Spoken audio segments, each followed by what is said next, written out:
कोई ये कहे कि महाराज जी बार बार वही, भागवत जितनी बार आप सुनेंगे उतनी बार नयापन आपको प्राप्त होगा। भागवत हमेशा नई सी लगती है, नयापन रहता है। और सदा भागवत श्रवण करने से क्या होता है? सदा सेव्या श्रीमद् भागवती कथा। जब आप नित्य भागवत सुनते हैं तो जैसे एक बार के साबुन लगाने से कपड़े का दाग नहीं जाता, तो बार बार रगड़ रगड़ कर लगाना पड़ता है। उसी तरह जब हम रोज नित्य भगवान की कथाएं श्रवण करते हैं तो कथाओं को श्रवण करने से हमारे जो मन में जन्म जन्म के पापों के दाग लगे थे वो इस कथा के साबुन से, सत्संग के साबुन से, सत्संग के जल से साफ हो जाएगा और आपका मन एकदम निर्मल हो जाएगा। जब निर्मल मन होता है तो भगवान उस मन को चुरा लेते हैं, ईश्वर अपने अधीन कर लेते हैं, है ना। तो भगवान सच्चिदानंद, भागवत 6 अध्यायों की महिमा, फिर भागवत में प्रवेश। व्यास जी महाराज कह रहे हैं, सच्चिदानंद रूपाय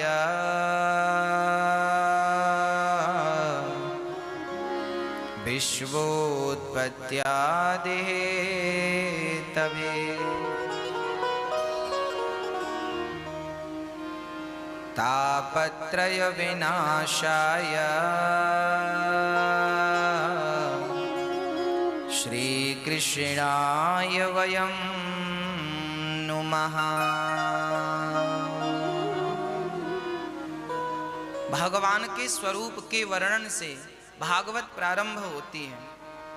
अच्छा देखिए, भगवान सत्य स्वरूप हैं। भागवत जी में लिखा है भगवान सत्य हैं। ये संसार, मैं एक ही बात आपको बार बार इसलिए कहता हूँ क्योंकि शास्त्रों में एक ही बात बार बार कही गई है। जो बात विशेष होती है ना, जब पति बाजार जाता है तो पत्नी कहती है दाल चावल आटा घी शक्कर गुड़ सब लाना है, पर इनमें जो विशेष चीज होती है जो आज ही खत्म हो गई है, आपने लिखवाया कागज में गुड़ भी लेते आना, पर गुड़ अभी 2 दिन का है। आपने लिखवाया आटा लेते आना, पर आटा भी 2 दिन का है। और आपने लिखवाया दाल लेते आना, और दाल आज शाम को ही बनाने को नहीं है। तो आप सब कुछ लिखकर कहेंगे दाल जरूर लाना। मतलब जो विशेष होता है वो आदमी 2 बार कहता है। उसी तरह भागवत में जो विशेष चीजें हैं वो बार बार कही गई हैं, इसलिए क्योंकि वो हम सबके काम की हैं। क्या काम की हैं? हम ये दृष्टि से संसार को, ये संसार जो है ना, ये जो संसार है ये सत्य नहीं है। यदि ये संसार सत्य होता तो संसार बदलता नहीं, पर संसार रोज बदलता है। हम और आप भी तो बदलते हैं ना। हमारा जन्म हुआ, हम छोटे से थे, आज ये अवस्था है, स्वरूप है, कल और बुढ़े हो जाएंगे। हम परिवर्तनशील हैं, संसार भी परिवर्तनशील है। संसार परिवर्तनशील है, आप और हम परिवर्तनशील हैं। तो हम सभी को इस बात का ध्यान रखना चाहिए कि परिवर्तनशील संसार में रह करके उस अपरिवर्तनशील परमात्मा को याद करना है जो कभी परिवर्तित नहीं होता। इसलिए सदा परमात्मा का चिंतन, संसार में रहकर ईश्वर का अहर्निश चिंतन करते रहें। अब कोई कहे कि क्यों चिंतन करें उन्हीं परमात्मा का, तो उत्तर मिला कि वह सत्य है। इसलिए किसकी पूजा करें, किसकी उपासना करें, क्या करें? उस सत्य की उपासना की जाए, उस सत्य की पूजा की जाए जिस सत्य से हम सभी चल रहे हैं, जी रहे हैं, है ना। ईश्वर सत्य है। शंकर जी से माता पार्वती ने एक बार पूछा कि बताओ प्रभु सत्य क्या है। तो शंकर जी ने कहा, उमा कहाँ हूँ मैं, अनुभव अपना, सत हरि भजन जगत सब सपना। शंकर जी ये बात कह रहे हैं रामचरितमानस में कि हे उमा, हे पार्वती सुनो, सत्य केवल ईश्वर है, सत्य हरि भजन, जगत सब सपना। सब सपना है, केवल कृष्ण सत्य है, राम सत्य है। इसलिए हे पार्वती तुम भी राम राम जपा करो। शंकर जी कह रहे हैं माता पार्वती से, पार्वती तुम भी राम राम जपा करो मेरी तरह, क्योंकि वह राम नाम ही सत्य है। इसलिए आखिरी समय लोग कहते हैं कि राम नाम सत्य है, अर्थात ईश्वर ही सत्य है, राम ही सत्य। सत्य ना होता तो लोग ये क्यों कहते कि राम नाम सत्य है? सत्य है इसलिए तो कहा जा रहा है, सत्य नहीं होता तो क्यों कहा जाता?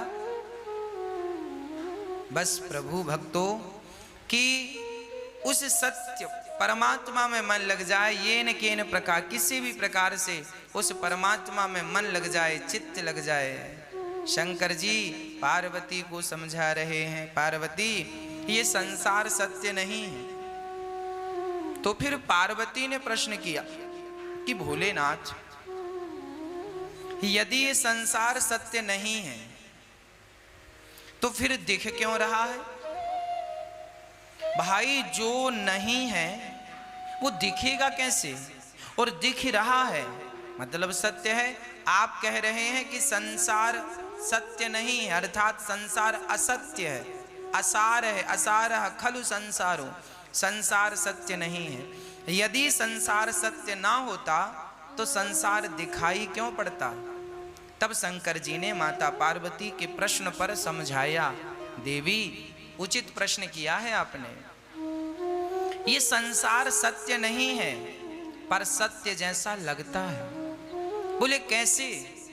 बोले ऐसे जैसे आप सड़क पर जब चलते हैं, आपने कभी यात्रा तो हमेशा की होगी, जब आप बस पर बैठकर, कार में बैठ के जाते हैं तो सड़क में ऐसा लगता है सामने जैसे पानी भरा हो। जब धूप पड़ती है दिन में सड़क में, तो आप जब गाड़ी ड्राइव करते हैं और आगे की सीट में बैठते हैं तो अक्सर ये भ्रांति होती है, ऐसा लगता है सड़क में पानी भरा है। अच्छा, जब आप वहाँ पहुँचते हैं, देखते हैं तो वहाँ पानी होता नहीं है, पर दूर से बिल्कुल ऐसा लगता है जैसे कि पानी भरा है, बिल्कुल पानी जैसा, हूबहू पानी की भ्रांति होती है। पानी है नहीं पर हम सभी को लगता है पानी है। उसी प्रकार जैसे पानी है नहीं पर लगता पानी जैसे है, उसी प्रकार ये संसार संसार है नहीं पर लगता संसार जैसे है। जैसे वो पानी की भ्रांति बिल्कुल असत्य है, उसी प्रकार पानी भी तो दिख रहा था ना सड़क में, पर जाकर देखा सो नहीं था। उसी प्रकार ये संसार भी सत्य जैसा दिख रहा है, पर जरा गंभीरता से विचार करके देखोगे तो ये संसार सत्य नहीं है। आज ही मैं अखबार पढ़ रहा था, मैं आज एक अखबार की कटिंग पढ़ रहा था। जानते हो क्या लिखा? एक शहर में एक बुजुर्ग को 80 वर्ष की आयु में, अखबार में जो लिखा था मैं वो सुना रहा हूँ। 80 वर्ष की आयु में एक बुजुर्ग को कोरोना हो गया। अभी की घटना, वो 80 वर्ष की आयु के बुजुर्ग ने कोरोना से जंग जीत ली। और जब डॉक्टरों ने पर्चा बनाया कि आपका इतना पैसा हुआ, वो दादाजी बाहर आए 80 वर्ष की आयु के, बैठे। डॉक्टरों ने कहा कि 13,000 रुपए रोज का आपने ऑक्सीजन लिया है। 13,000 रुपए का रोज का 24 घंटे का ऑक्सीजन आपका, इस हिसाब से आपका लगभग 40-50 हजार बिल बना। ये सुनकर वो बुजुर्ग दादाजी बहुत जोर जोर से रोने लगे। तो डॉक्टरों ने कहा मत रोइए मत रोइए, यदि आपके पास पैसा नहीं है तो हम आपका सारा बिल माफ कर देंगे, आप रोइए मत। आपके पास नहीं है मत दीजिए। डॉक्टरों ने बहुत इंसानियत का परिचय दिया और दादा से कहा मत रोइए। तब दादा ने, बुजुर्ग व्यक्ति ने कहा भैया मैं इसलिए नहीं रो रहा हूं कि बिल इतना आया, अरे मेरे पास तो भगवान ने बहुत पैसा दिया है, मैं पूरा पैसा देने की ताकत रखता हूं, पैसे के लिए नहीं रो रहा हूं। तो फिर आप पैसे के लिए नहीं रो रहे हैं तो फिर रो क्यों रहे हैं? आप तो कोरोना से जीत गए ना, आप तो स्वस्थ हो गए ना, अब रोने की क्या बात है? तब उस व्यक्ति ने जो कहा वो सुनकर डॉक्टर रोने लगे। उस बुजुर्ग व्यक्ति ने कहा भैया मैं 80 साल का हो गया, आज मुझे पता चला कि एक दिन का चार्ज 13,000 रुपए है। आज मैंने ऑक्सीजन 13,000 रुपए दिन में लिया।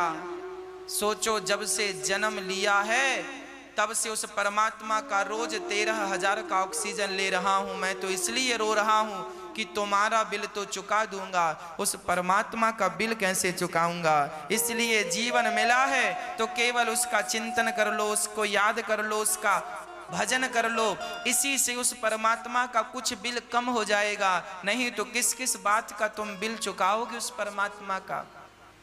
ये बिल्कुल सच्ची घटना, वो दादा रोए।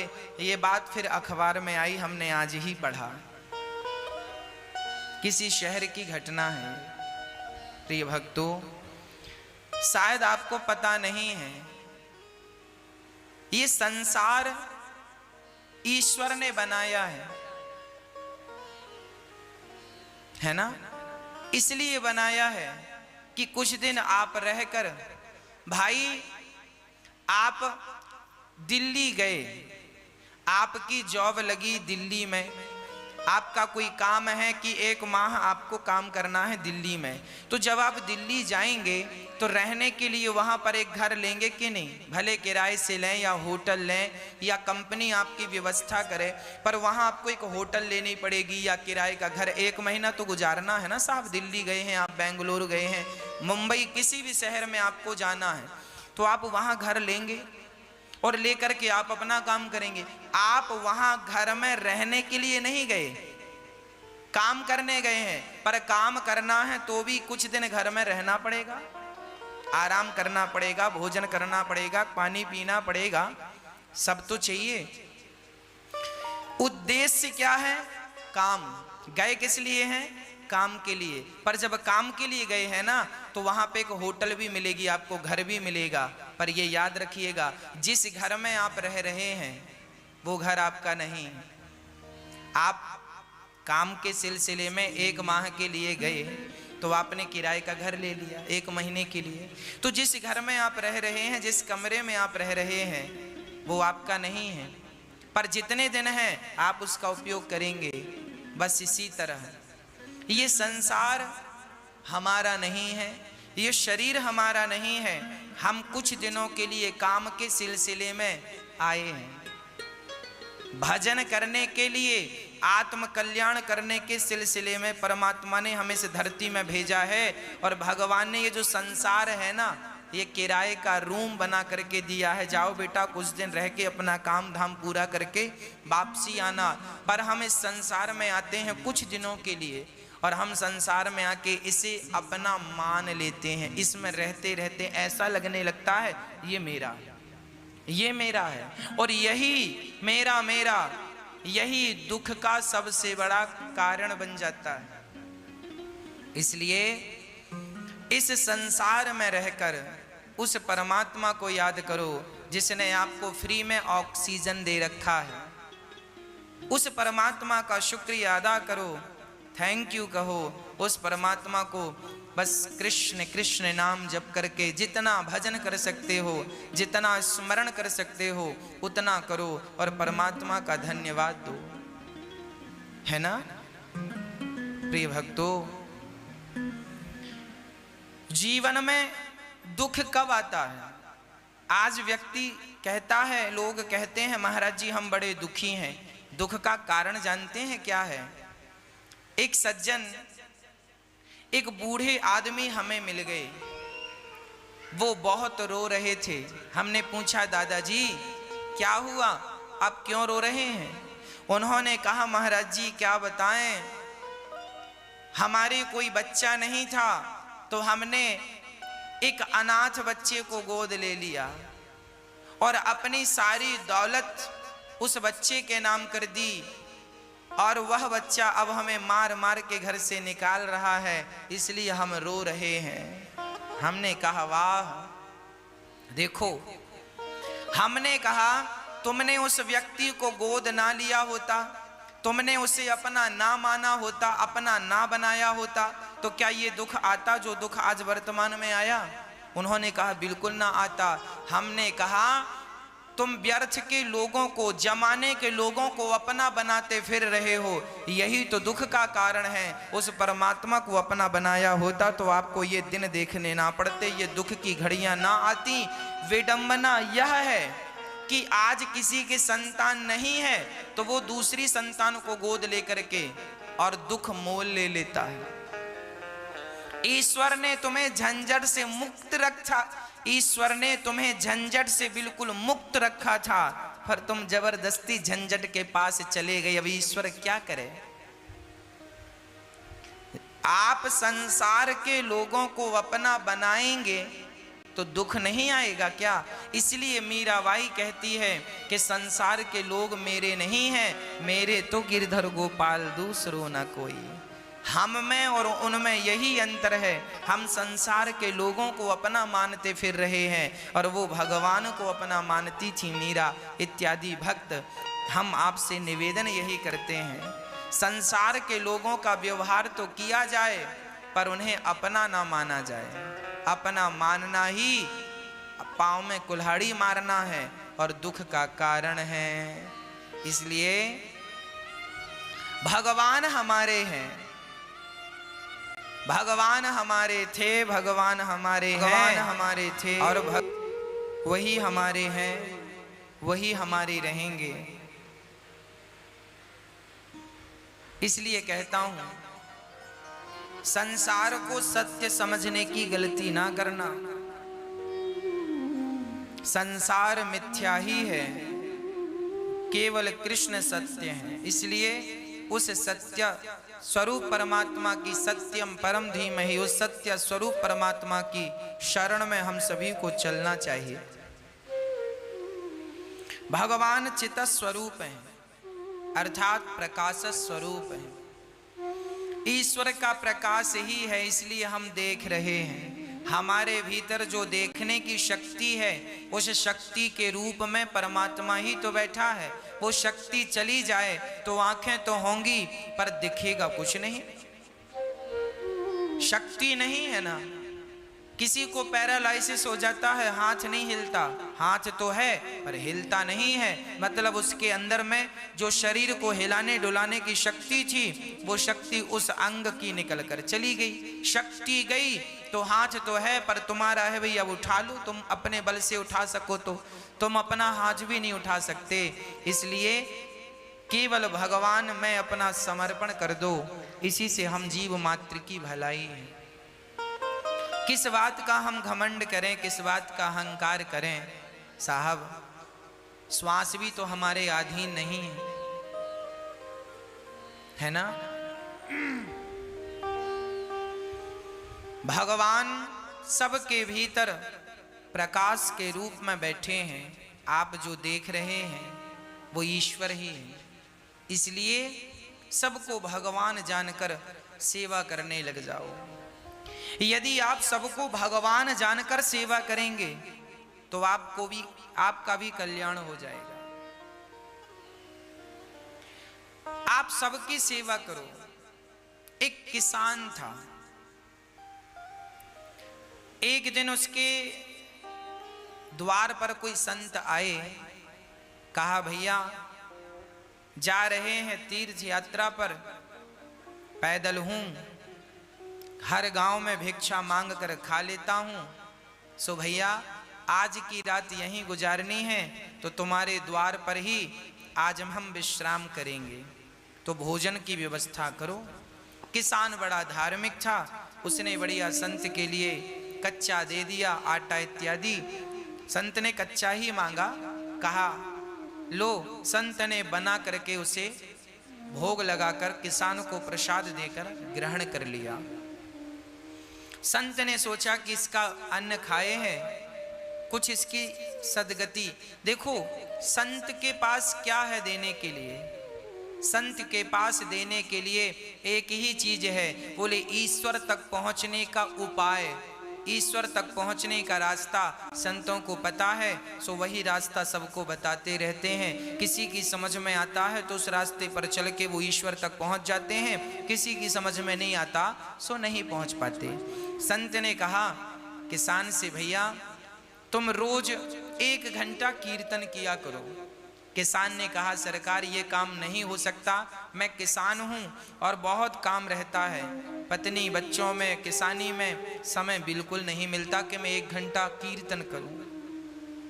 तो संत ने कहा कोई बात नहीं, तुम 1 घंटा कीर्तन नहीं कर सकते तो पास में कोई मंदिर हो तो नियम बनाओ और नियम से 1 बार ठाकुर जी का दर्शन करने मंदिर जाया करो। किसान बोला सरकार हम ये भी नहीं कर सकते, मंदिर थोड़ा 100-200 कदम पे दूर है, कई बार समय नहीं मिलता, भागना पड़ता है खेत की तरफ। अब संत बड़े चक्कर में पड़े, से क्या उपाय बताऊं? तो संत ने उसी से पूछा अच्छा ये बताओ तुम क्या कर सकते हो? जो भी करना नियम से करना, वो नियम तोड़ना मत।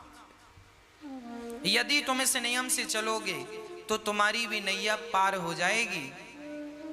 तो किसान बोला मेरे बगल में घर के बाजू में एक कुम्हार रहता है, घड़ा बनाता है, आप कहो तो मैं उसका रोज दर्शन कर लिया करूंगा, ये नियम हो सकता?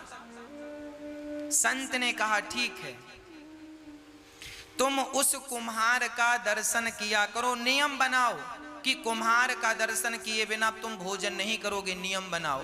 और कुम्हार को इस भाव से देखोगे कि ये भगवान है, और देखकर राम राम जरूर कर लेना भैया, राम राम, और ठाकुर जी का दर्शन कर लेना, उनमें ही वो ईश्वर है ये सोचकर। भले तुम्हें शुरू में ऐसा लगेगा ये कुम्हार है, ये कुम्हार है, पर धीरे धीरे उसे कुम्हार ना कहकर उसे भगवान जानकर उसको दूर से प्रणाम कर लेना, और देखे बिना ये नियम बनाओ कि भोजन नहीं करोगे।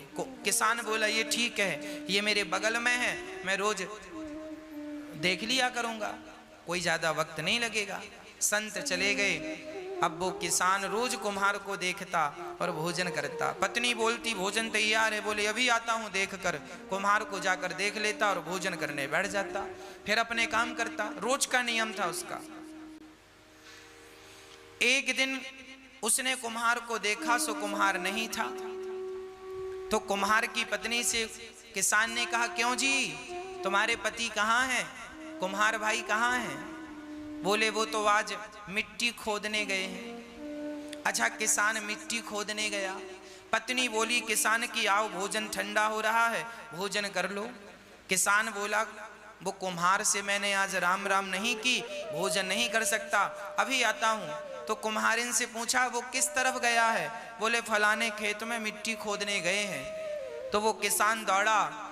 अच्छा, कुम्हार मिट्टी खोद रहा था, तभी अचानक उसको खुदाई करते करते एक सोने का घड़ा मिला, उसमें ढेर सारे सोने के सिक्के भरे थे। अब कुम्हार को सोने का घड़ा मिल गया। अब उसने देखा कि हमें किसी ने देखा तो नहीं। तब तक दौड़ा दौड़ा किसान आ रहा था, और जैसे ही किसान आया तो कुम्हार को देख लिया, और कुम्हार को देखकर किसान वापस जाने लगा। राम राम भैया। कुम्हार को किसान भगवान के रूप में देखता था और राम राम रोज करता था, राम राम। वो किसान जाने लगा। अच्छा, कुम्हार को क्या लगा कि इसने देख लिया, तो कुम्हार ने आवाज लगाया भैया रुको।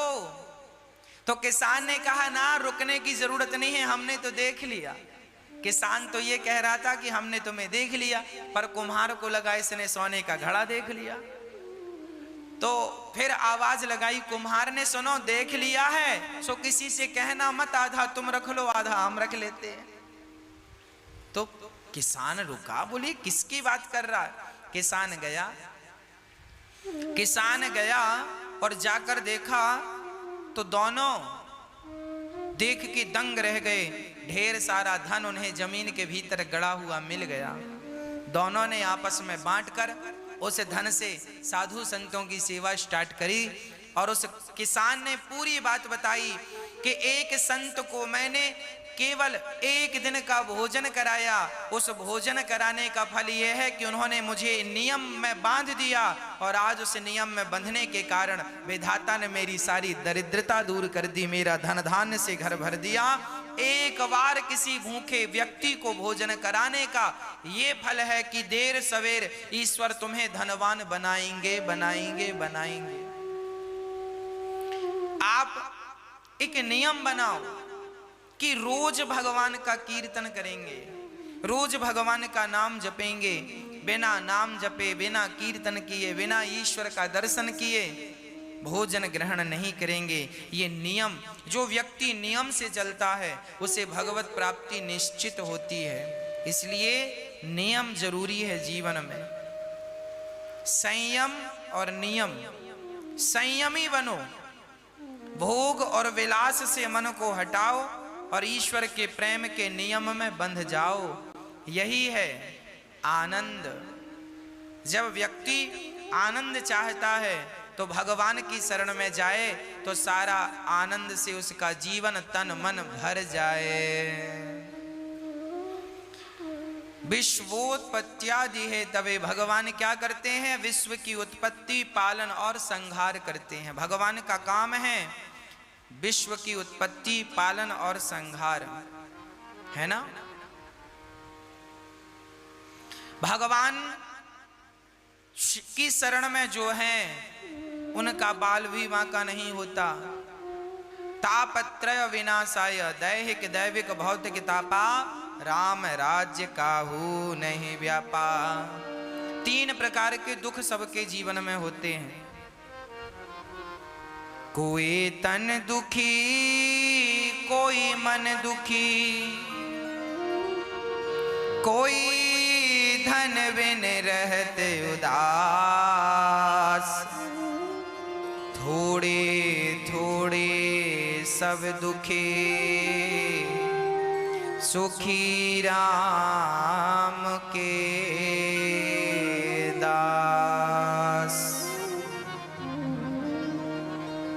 कोई तन से दुखी है, कोई मन से दुखी है, कोई धन के बिना परेशान है।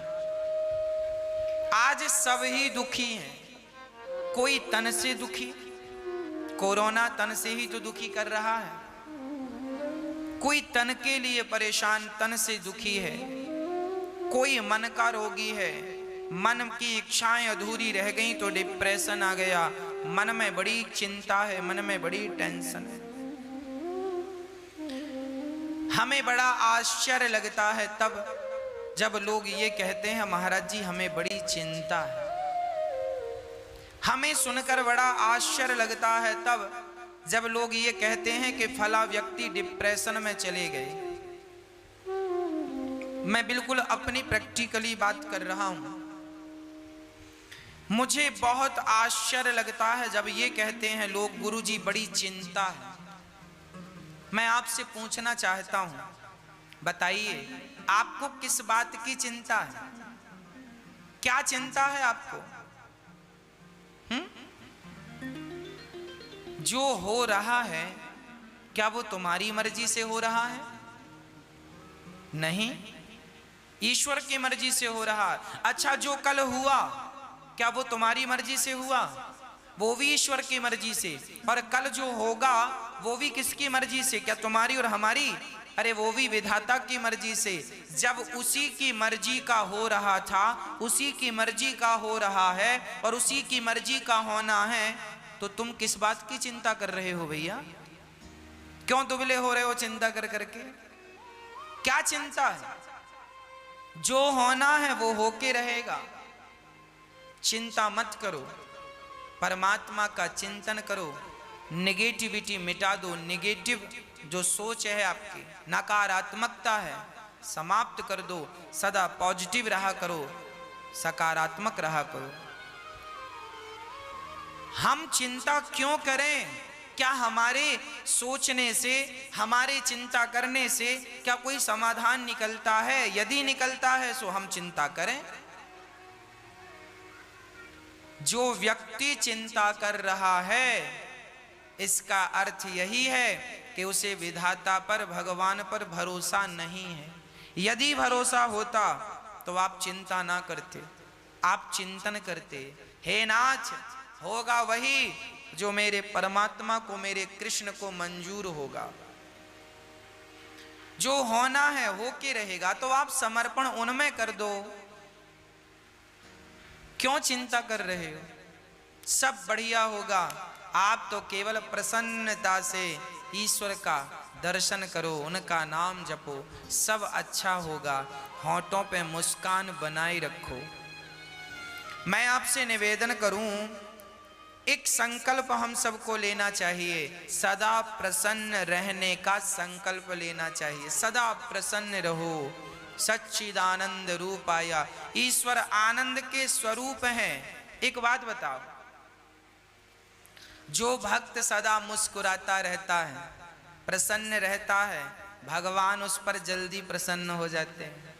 एक मैया वृंदावन आई और ठाकुर जी लड्डू गोपाल जी खरीदने के लिए दुकान गई।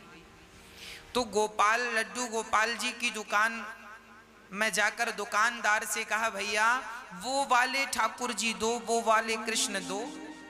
दुकानदार ने कहा, वैसे ही तो ये हैं, इनको क्यों नहीं लेती हो मैया?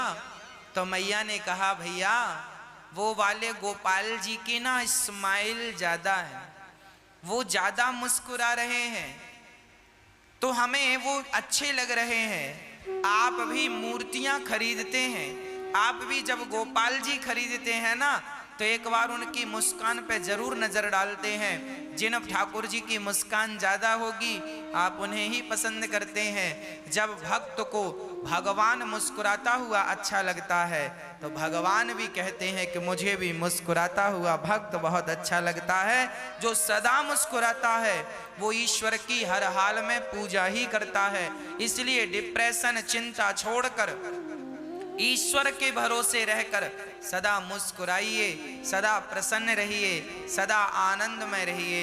ये वक्त भी गुजर जाएगा, ये दुख का वक्त भी गुजर जाएगा। बस ईश्वर का चिंतन और होठों पे सदा मुस्कान बनी रहे। सदा मुस्कुराते रहा करो, सदा हंसते रहा करो। ये हंसने मुस्कुराने का मौका अभी मिला है, हंस लो, मुस्कुरा लो। पता नहीं अगले जन्म में हमें विधाता ने कुत्ता बिल्ली की योनि दे दी, तो कुत्ते बिल्ली की योनि में तो हंसा मुस्कुराया नहीं जा सकता। गधा और बंदर बना दिया तो मुस्कुराया और हंसा नहीं जा सकता।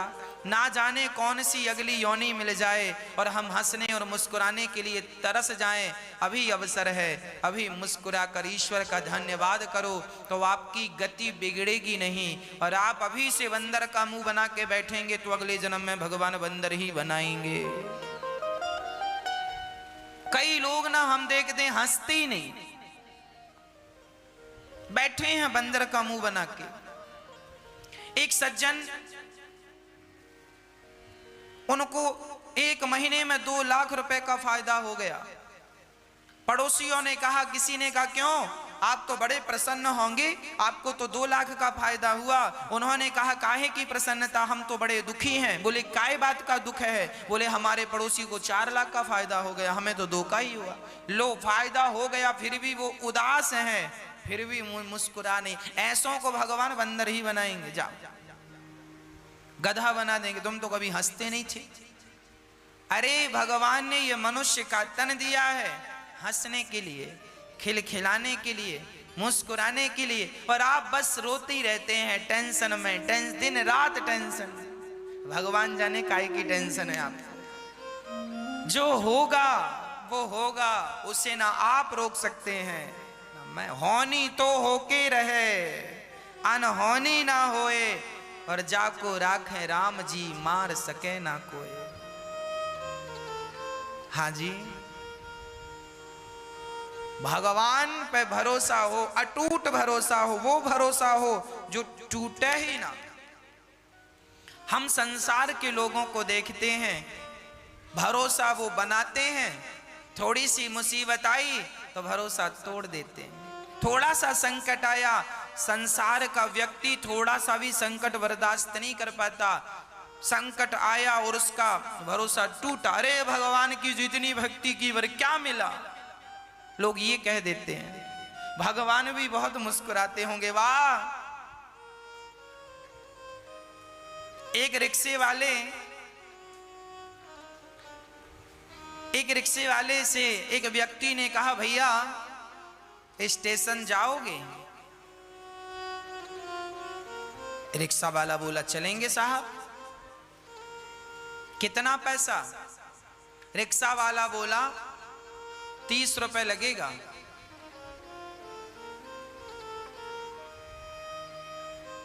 तो वो व्यक्ति बोला, भैया मैं बुजुर्ग हूं और 4 कदम की दूरी पे स्टेशन है, मैं स्टेशन सोसाइटी पे ही रहता हूं और इस इतने दूर का 30 रुपए लेगा? बाकी रिक्शे वाले तो मैं रोज 10 रुपए में जाता हूं और आज तुझे 30 रुपए चाहिए। 30 रुपए, इतनी सी बात का 30 रुपए मांग रहा है।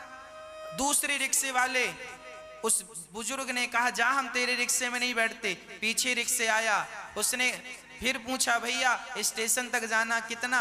उसने कहा, बाबूजी 10 रुपए लगता है। अरे 10 रुपए लगता तो ये 30 रुपए क्यों बोल रहा है? सोचो, 10 रुपए का काम है और मांग कितना रहा है? 30 रुपए। उसी तरह हमारी हालत है। हमने भगवान का भजन तो 10 रुपए का किया, हमने भगवान को याद तो 10 रुपए का किया और मांग कितने रहे? 30 रुपए दे दो भगवान।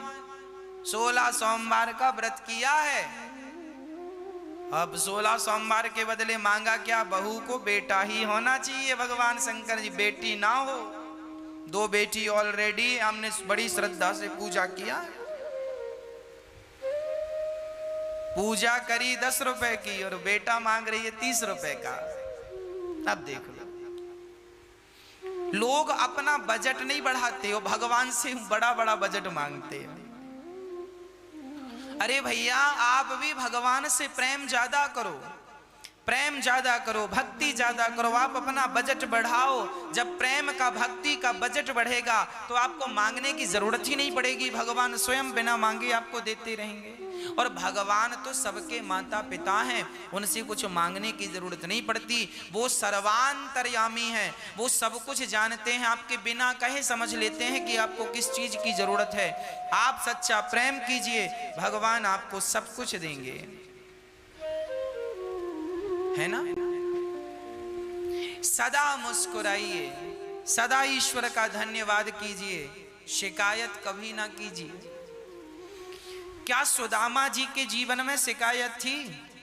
गरीब थे, 4 दिन चूल्हा नहीं जलता था, परम उपासक थे सुदामा जी। सुदामा जी चाहते तो कह सकते थे, वाह कन्हैया, मैंने तेरा इतना भजन किया और तूने मुझे क्या दिया? पर नहीं, जिससे प्यार किया है ना, उससे शिकायत नहीं करूंगा, और वो भी प्यार भगवान से।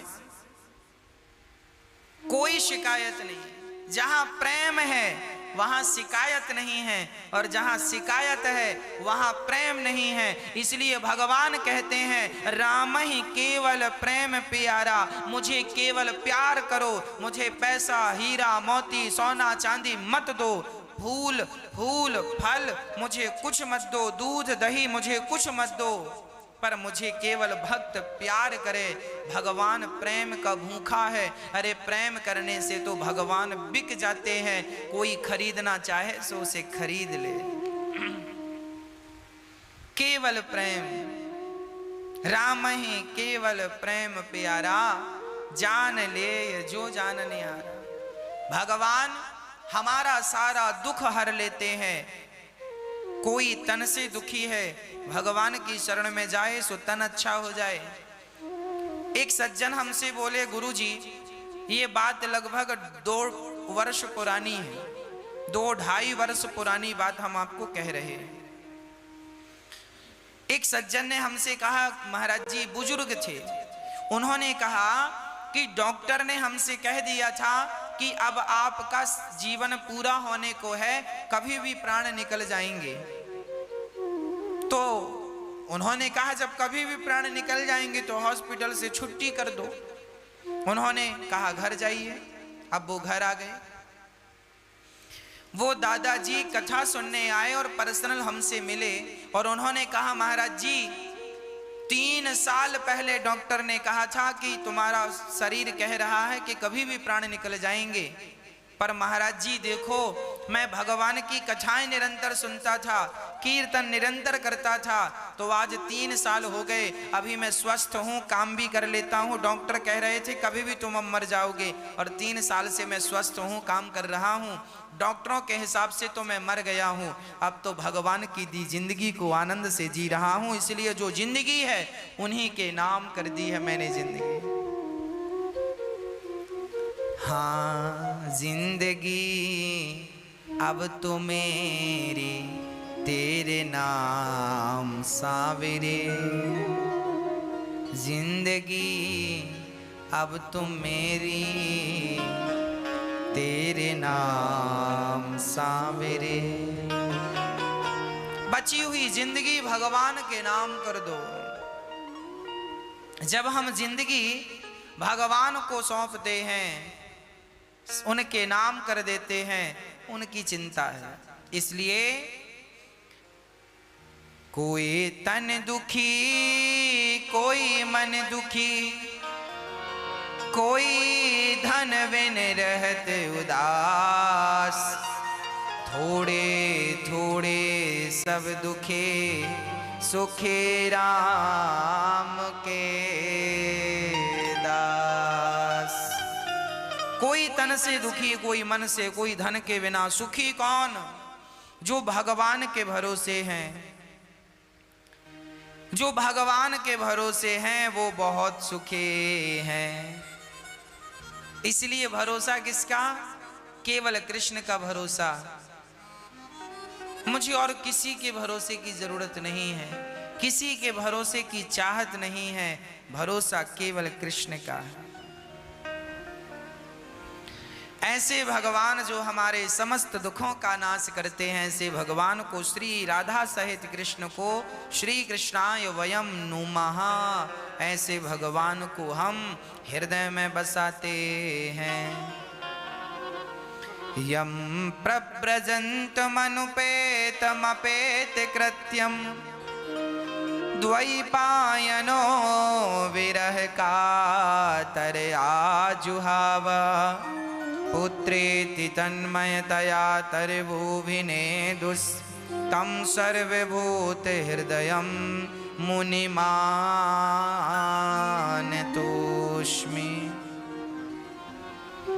श्री सुखदेव भगवान का जन्म हुआ और जन्म लेते ही सुखदेव जी सन्यासी हो गए। ऐसे सुखदेव भगवान को नमस्कार करते हैं। 88,000 ऋषि बैठे हैं नैमिषारण्य में और 88,000 संतों के बीच में सूत जी आए तो सूत जी का खड़े होकर सारे संतों ने अभिवादन किया और सूत जी से कहा महाराज हमें कथा सुनाओ।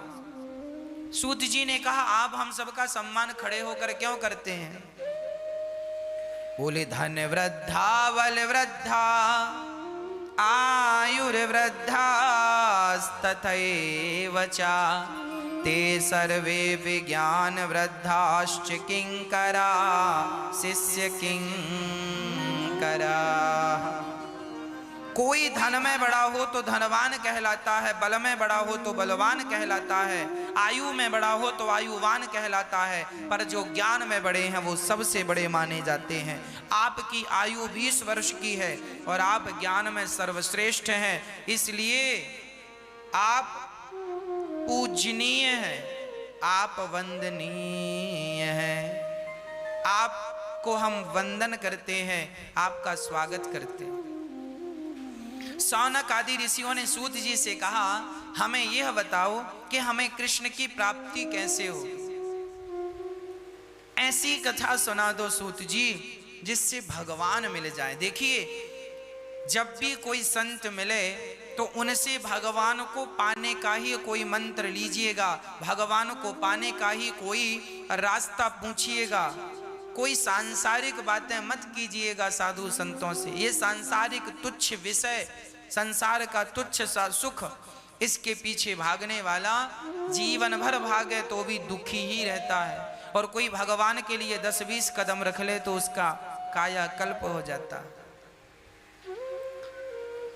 सूत जी ने कहा, सुनो अब हम तुम्हें ऐसी कथा सुनाते हैं जो देवताओं को भी दुर्लभ है। एक बार देवराज इंद्र अमृत का घड़ा लेकर सुखदेव जी के पास आए और कहने लगे कि आप राजा परीक्षित को भागवत सुना रहे हैं, सो आप राजा परीक्षित को स्वर्ग का अमृत पिला दें और हमें भागवत तामृत पिला दें, भागवतामृत। क्वा, तब सुखदेव भगवान ने कहा, क्वा सुधा क्व कथा लोके क्व काचः क्व मणिर्महान् ब्रह्मरातो विचार्य एवं तदा देवाञ्जहासः।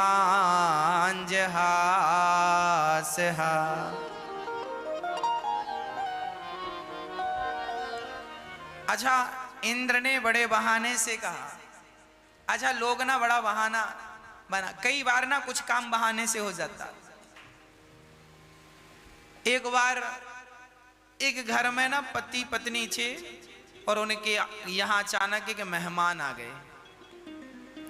मेहमान आ तो गए पर अब वो मेहमान जाने का नाम ही नहीं ले रहे। अब पति पत्नी बड़े परेशान। अरे राम राम राम, दिन भर खाता है, हम लोग 5-5 रोटी खाते, 10-10 खाता है तो जाता ही नहीं। अब पति पत्नी ने विचार किया, अब कैसे कहें, मेहमान है, कैसे कहें कि जाओ, कहा भी तो नहीं जाता कि चले जाओ, कोई घर से कैसे भगाएगा। पत्नी पति दोनों ने विचार किया, अब क्या करें। बोले एक काम करो, झगड़ा करते हैं नकली बहाना बनाने के लिए। तो ठीक है, कल शुरू करते हैं। हाँ, अब तो आज रात हो गई, कल की प्लानिंग हुई।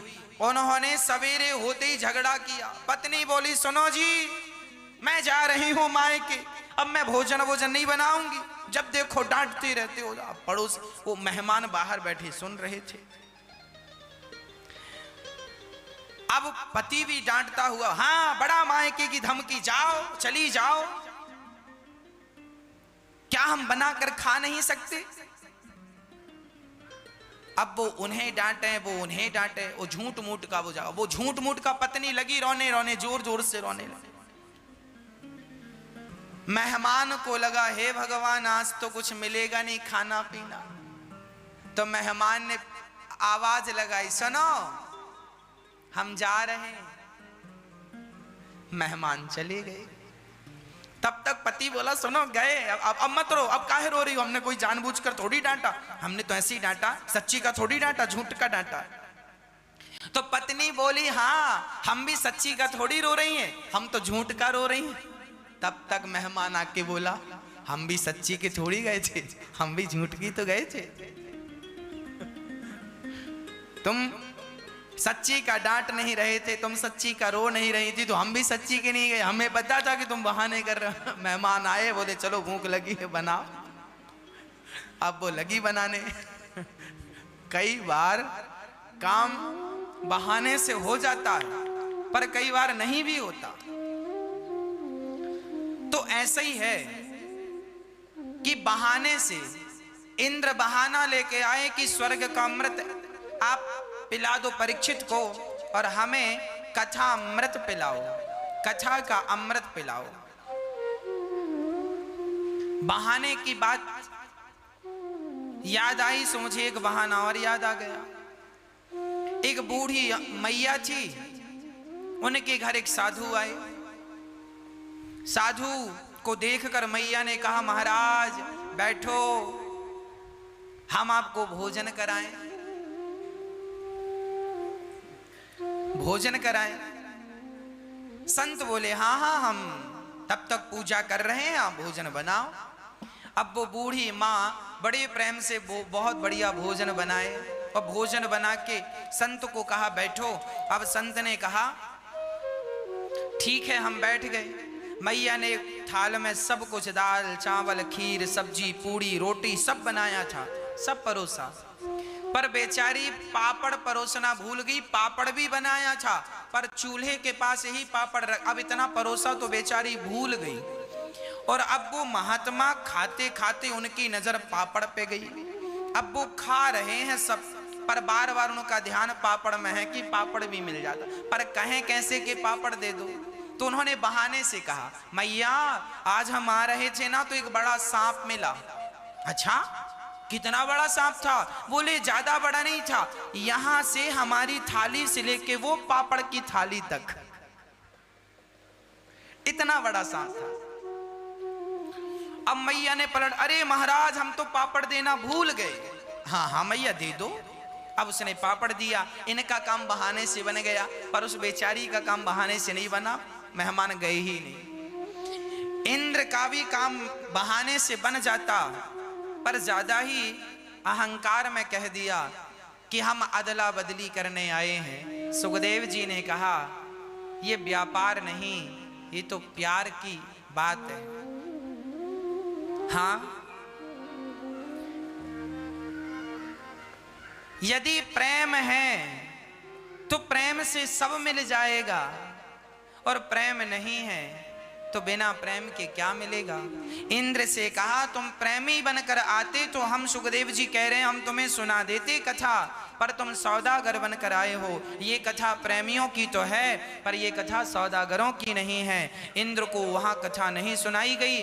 जब 7 दिन में कथा सुनकर परीक्षित का उद्धार हो गया, तब तराजू बांधी एक पलड़े पर इंद्र ने भागवत जी को रखकर दूसरे पलड़े पर स्वर्ग के सुखों को रखकर तौल कर देखा तो भागवत का पलड़ा सबसे भारी था।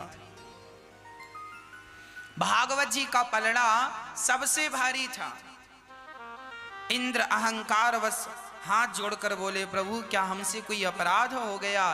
तब भागवत से भगवान प्रकट होकर बोले, इंद्र हम कोई सामान्य पोथी नहीं है, कृष्ण ही भागवत हैं और भागवत ही कृष्ण हैं।